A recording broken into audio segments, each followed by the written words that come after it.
4 years 5 years back, నాకు ఎప్పుడు time గుర్తులేదు కానీ కొంచెం గ్యాప్ అయితే వచ్చింది మీకు. అంటే రెగ్యులర్గా కనబడే శ్రీనివాస్ రెడ్డి కొన్ని సినిమా కంటిన్యూస్గా కనబడడం అనేది కొంచెం దూరం అయింది. అది అదే గీతాంజలికి ముందు అంతేనా?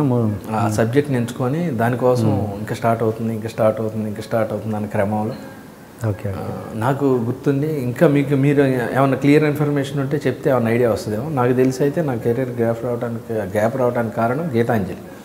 ఆ కథ నచ్చి బెల్లంకొండ గారికి చెప్తే వెంటనే ఓకే అన్నారు. బాగుంది, డెవలప్ చేసేయండి సురేష్ గెస్ట్ హౌస్లో రూమ్ వేసుకొని అంటే, సార్ ఇది లో బడ్జెట్ సార్, ముందే బడ్జెట్ పెట్టకూడదు దీనికి అని మా ఇంట్లోనే కూర్చొని కథ అంతా చేసాం. బాగా నచ్చింది ఆయన. ఓ చిన్నది నేను అదే ఆత్రంలో ఆలోచించలేనిది ఏంటంటే, కంపెనీ నుంచి ఒక హీరోయిన్కి ఫోన్ చేస్తే పలానా బెల్లంకొండ సురేష్ గారి కంపెనీ నుంచి అని ఒకటి ఉండేది. నేనేందంటే ఒక మంచి హీరోయిన్ సెట్ అయితే దీనికి బాగుంటుంది అనగానే, సరే సార్ నేను హీరోయిన్ ట్రై చేసి తీసుకొస్తాను నా అదే. కానీ మీరు ఫోన్ చేసి ఒక మాట చెప్పండి సార్, నేను వెళ్ళి కథ చెప్తాను అన్న ఆలోచన లేదు నాకు. నేను ఆలోచించలేకపోయాను. నా అంతటి నేనే వెళ్ళి అప్రోచ్ అవ్వటం, వాళ్ళు ఓకే. బహుశా వాళ్ళ థర్డ్ పాయింట్ ఆఫ్ వ్యూలో ఎలా ఉంటుందంటే, నువ్వు హీరోయిన్ తెచ్చుకుంటే నీ సినిమా ఇస్తాడే అని అనుకోవచ్చు కదా వాళ్ళు.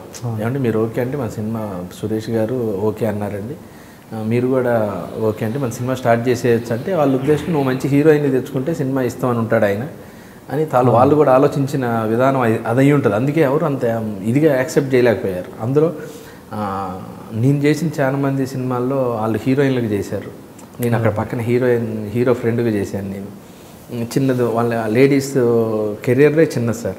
దాంట్లోనే వాళ్ళు అంతా చూసుకొని అంటే దాన్ని మనం పెళ్లి చేసుకుంటే మారిపోతారు. పెళ్ళి అయిన తర్వాత కావచ్చు, పిల్లలు పుట్టిన తర్వాత ఈ లోపే చేసుకోవాలి ఏదైనా. వాళ్ళ కెరీర్ కూడా ఆలోచించి కొంచెం ప్రాసెస్ లేట్ అయింది.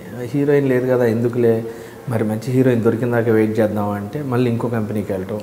అలా ఇండస్ట్రీలో దరిదాపుగా టాప్ మోస్ట్ ప్రొడ్యూసర్స్ అందరికీ ఏదో రకంగా ఒకసారి వినండనో, ఒక అభిప్రాయం చెప్పండనో, ఏదైనా సజెషన్స్ ఇవ్వండి అనో దరిదాపుగా అందరికీ కథ చెప్పాను నేను.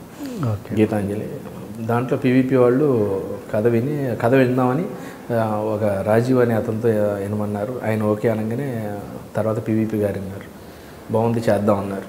అక్కడ హీరోయిన్ సమస్య వచ్చింది. అంజలి గారికి కూడా చెప్పాము.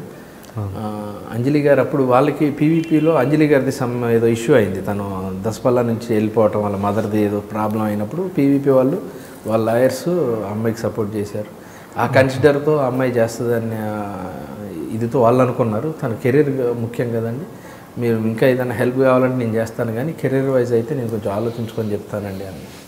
అక్కడ కూడా ప్రాసెస్ కొంచెం లేట్ అయిందండి. ప్రాసెస్ లేట్ అవడంతో ఇక దాని తర్వాత థర్డ్ ఒపీనియన్ కోసం పీవీపీ గారు సినిమా తీపోయినా కానీ సినిమా తీసినంత గొప్ప పని ఏం చేశారంటే థర్డ్ ఒపీనియన్ కోన గారికి చెప్పించారు.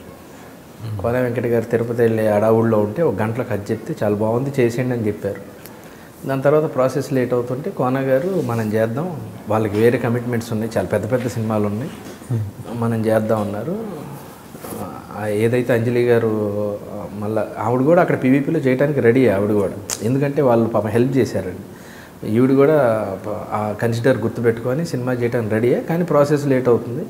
అదే కోన గారు అదే సెటప్తో ఎంబీవీ గారు అని ఒక కొత్త ప్రొడ్యూసర్ని తీసుకొచ్చి సినిమా తీశారు.